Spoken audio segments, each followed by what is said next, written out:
Hi friends, ఆంధ్రప్రదేశ్లో ఉపాధ్యాయ అర్హత పరీక్ష ఏపీ టెట్కి సంబంధించి విధి విధానాలను రాష్ట్ర ప్రభుత్వం విడుదల చేయడం జరిగింది. మీరు చూసినట్లయితే ఇక్కడ డేట్ 17/3/2021 అని చూపించడం జరుగుతుంది. ప్రభుత్వం ఇంత ముందుగానే విధి విధానాలని విడుదల చేసింది. ఇందులో ముందుగా మనం ఎలిజిబిలిటీ క్రైటీరియా ఇవ్వడం జరిగింది. అందులో పేపర్ 1 ఎస్జిటి వాళ్ళు చూసినట్లయితే రెండు రకాలుగా క్వాలిఫికేషన్స్ ఇచ్చారు. ఒకటి ఇంటర్మీడియట్ లేదా సీనియర్ సెకండరీ లేదా దానికి సమానమైనటువంటి ఈక్వాలిటీ కోర్సులను పూర్తి చేసి ఉండాలి. అదేవిధంగా ఉపాధ్యాయ శిక్షణకు సంబంధించి 2 సంవత్సరాల డిఈడి కానీ 4 సంవత్సరాల బ్యాచిలర్ ఆఫ్ ఎడ్యుకేషన్ కానీ లేదా 2 సంవత్సరాల బీఈడి కానీ చేసి ఉండాలి. ఇంకో ఆప్షన్ చూసినట్లయితే ఇంటర్మీడియట్ ఆర్ సీనియర్ సెకండరీ చేసి ఉండాలి లేదా దానికి సమానమైనటువంటి కోర్సుల్లో అర్హత సాధించి ఉండాలి. అదేవిధంగా 2 years diploma in elementary education or 4 years bachelor education లేదా 2 years బీఈడి కానీ చేసి ఉండాలి. అయితే ఈ ఆప్షన్స్లో 45% మార్క్స్ మాత్రమే సాధిస్తే సరిపోతుంది. అదేవిధంగా ఎస్సీ ఎస్టీ బీసీ హ్యాండిక్యాప్స్ వారికి 40% మార్క్స్ ఉంటే సరిపోతుంది అకాడమిక్ క్వాలిఫికేషన్స్లో. అదేవిధంగా టెట్ పేపర్ 1లోనే బీకి సంబంధించి, అంటే ఈ టెట్ పేపర్ 1లోని బి అంటే ఎస్జిటిలోనే స్పెషల్ స్కూల్స్కి సంబంధించి వారి కోసం టెట్ పేపర్ 1లోనే బీని ఏర్పాటు చేయడం జరిగింది. సో దీనికి ఎలిజిబిలిటీ క్రైటీరియా చూసినట్లయితే వీరు కూడా ఇంటర్మీడియట్ ఆర్ సెకండరీ లేదా దానికి సంబంధించినటువంటి ఇతర కోర్సుల్లో ఉత్తీర్ణత సాధించుండి, అదేవిధంగా ఉపాధ్యాయ శిక్షణకు సంబంధించి స్పెషల్ ఎడ్యుకేషన్లో అర్హత సాధించి ఉండాలి. నెక్స్ట్ టెట్ పేపర్ 2లో ఏ అంటే మ్యాథమెటిక్స్ సైన్స్ టీచర్స్ సంబంధించి వారి క్వాలిఫికేషన్ చూసినట్లయితే వీరు ఏదైనా డిగ్రీ కానీ చేసి ఉండాలి. అదేవిధంగా 2 సంవత్సరాల బ్యాచిలర్ ఆఫ్ ఎడ్యుకేషన్ని పూర్తి చేసి ఉండాలి. వీరికి ఇంకో ఆప్షన్ చూసినట్లయితే 4 years బిఏఈడి కానీ బిఎస్సిఈడి కానీ కోర్సులని మ్యాక్సిమం 50% మార్క్స్తో ఉత్తీర్ణత సాధించి ఉండాలి. SC ST BC different abled candidates అయితే 45% మార్క్స్ ఉంటే సరిపోతుంది. అదేవిధంగా పేపర్ 2లోనే బి అంటే RCI qualification secondary special schools వాళ్ళకి స్పెషల్ ఎడ్యుకేషన్కి సంబంధించి విధి విధానాలను ఇచ్చాడు. అదేవిధంగా స్ట్రక్చర్ టెట్కి సంబంధించి అర్హత పరీక్ష ఏ విధంగా ఉంటుంది, ఏవి సబ్జెక్ట్స్ ఉంటాయి, ఎన్ని మార్క్స్ ఉంటాయి, ప్రశ్నలు ఏ విధంగా ఉంటాయి అనేవి మనకి ఇక్కడ ఇవ్వడం జరిగింది. ఇక చూసినట్లయితే టెట్ పేపర్ 1కి సంబంధించినటువంటి అభ్యర్థులు క్లాస్ 1 నుంచి 5th క్లాస్ వరకు ఉన్న కంటెంట్స్ని బాగా రీడ్ చేయాల్సి ఉంటుంది. ఆ కంటెంట్స్ ప్రాధాన్యత 10th క్లాస్ వరకు ఉంటుందని మెన్షన్ చేయడం జరిగింది. అదేవిధంగా కంటెంట్ చూసినట్లయితే child development psychology 30 multiple choice questions ఉంటాయి, 30 మార్క్స్ ఉంటుంది వాటికి. Next language 1 30 multiple choice questions 30 marks. అలానే language 2 English 30 multiple choice 30 marks ఉంటుంది.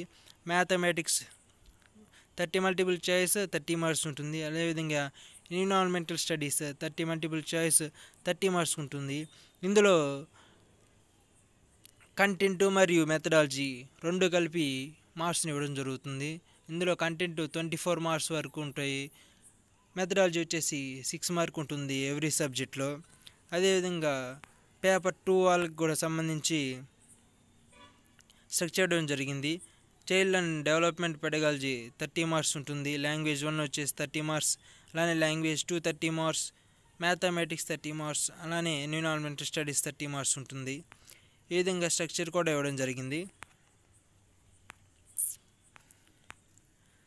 తర్వాత మీడియం ఆఫ్ క్వశ్చన్ పేపర్ ఏ మీడియంలో ఉంటుందని చూసినట్లయితే ఒక సాంస్క్రిట్లో తప్ప మిగతా అన్ని భాషల్లో క్వశ్చన్ పేపర్ అందుబాటులో ఉండే విధంగా పేర్కొనడం జరిగింది.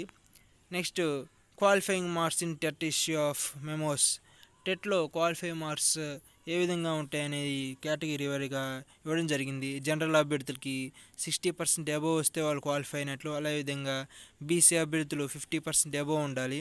SC ST or different abled percent or ex service మ్యాన్స్కి టెట్ ఎగ్జామ్లో 40% అబోవ్ వస్తే సరిపోతుంది. నెక్స్ట్ వచ్చేసి అప్లికబిలిటీ, ఏ విధంగా అప్లై చేయాలనేది ఇన్ఫర్మేషన్ కూడా ఇవ్వడం జరిగింది. Next weightage to source of teacher recruitment, weightage ఏ విధంగా ఉంటుంది టెట్కి సంబంధించి అనేది కూడా ఇక్కడ పేర్కొనడం జరిగింది.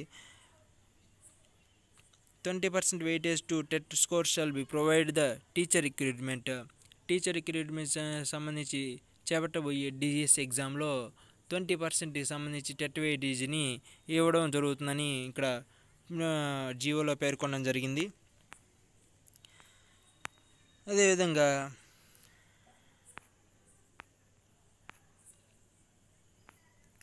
Frequency of conduct of TET, ఈ టెట్ని నిర్వహించేటప్పుడు ఒక్కో సెషన్కి ఎంతమందిని ఎగ్జామ్ రాయడానికి వీలుంటుందనే దాన్ని కూడా ఇక్కడ పేర్కొనడం జరిగింది. మ్యాక్సిమం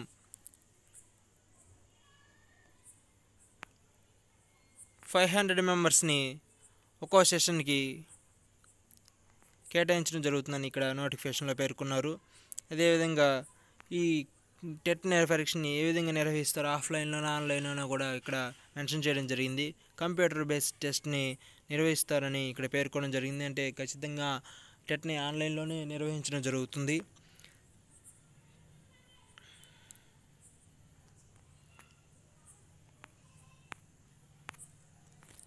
సో టెట్ 2021 సంబంధించి ఆంధ్రప్రదేశ్ ప్రభుత్వంలో విధి విధానాలని ఖరారు చేయడం జరిగింది. సో తొందరలోనే ఉపాధ్యాయ అర్హత పరీక్షకి సంబంధించినటువంటి సిలబస్, పరీక్ష ఎప్పుడు అనేది నోటిఫికేషన్ కూడా విడుదల చేయడం జరుగుతుందని స్కూల్ ఎడ్యుకేషన్ నుంచి సమాచారం కూడా అందడం జరిగింది. కాబట్టి డిఎస్సి ప్రిపేర్ అయ్యేటువంటి అభ్యర్థులు ముందుగా టెట్ క్వాలిఫై అవ్వాల్సి ఉంటుంది. కాబట్టి టెట్కి సంబంధించిన ప్రిపేరెన్స్ సర్వీస్తూనే డిఎస్సి కూడా ఒకేసారి శిక్షణ తీసుకున్నట్లయితే మీకు ఖచ్చితంగా జాబ్ అనేది రావడం అనేది జరుగుతుంది. ముందుగా టెట్ ఉపాధ్యాయ అర్హత పరీక్షని మీరు క్వాలిఫై అవ్వాల్సి ఉంటుంది. కాబట్టి ఇప్పటి నుంచే శిక్షణ తీసుకున్నట్లయితే మీకు డిఎస్సి జాబ్ రావడంలో ఎటువంటి సందేహం లేదు. ఇంకా తీసుకునే వారు ఎవరైనా ఉన్నట్లయితే ఇప్పటి నుంచైనా పక్కా ప్రణాళికతో డిఎస్సి జాబ్ కోసం శిక్షణ తీసుకొని ప్రిపేర్ అవ్వగలరు. Thank you friends.